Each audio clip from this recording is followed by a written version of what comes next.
C'est parti.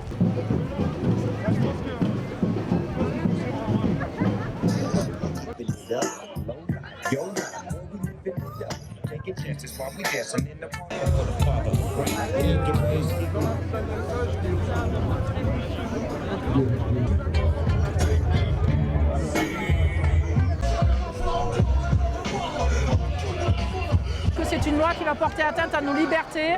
C'est une loi qui va permettre de mettre des drones qui vont surveiller toute la population.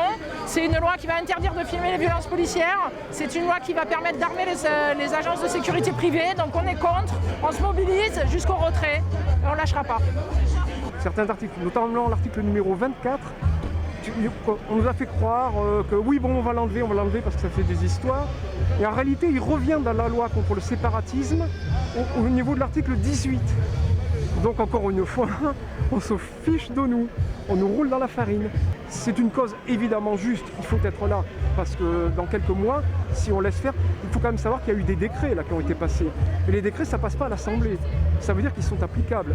Dans les décrets, on est fiché pour opinion politique, une simple opinion politique, on est fiché pour opinion politique, pour appartenance à un syndicat, pour opinion philosophique, ça c'est délirant, et même pour orientation sexuelle. Mais on va où?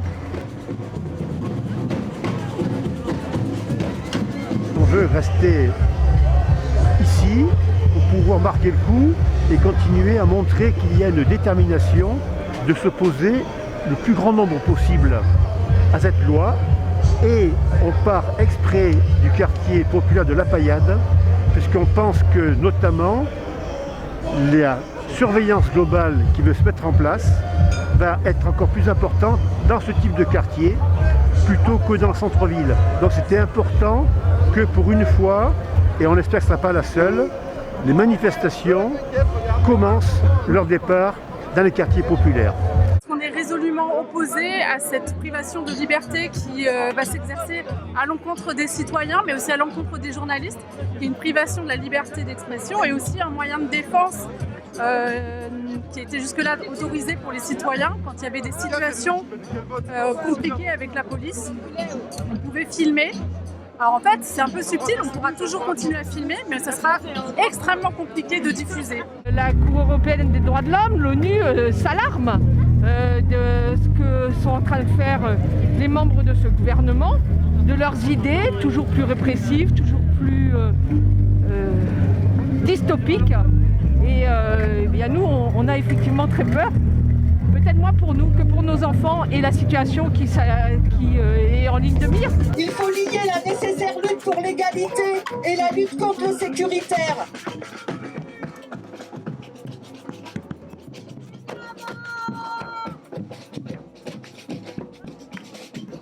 Pour organiser une fête, on peut être inculpé pendant 10 ans de prison. Et rien que ça, c'est inacceptable. Et aussi pour la culture qui est en danger. Pour le gouvernement aussi qui sous-estime l'importance de la culture. Pour l'ignorance aussi, la stigmatisation de pas mal de mouvements, comme aussi le mouvement de la free et de la musique électronique.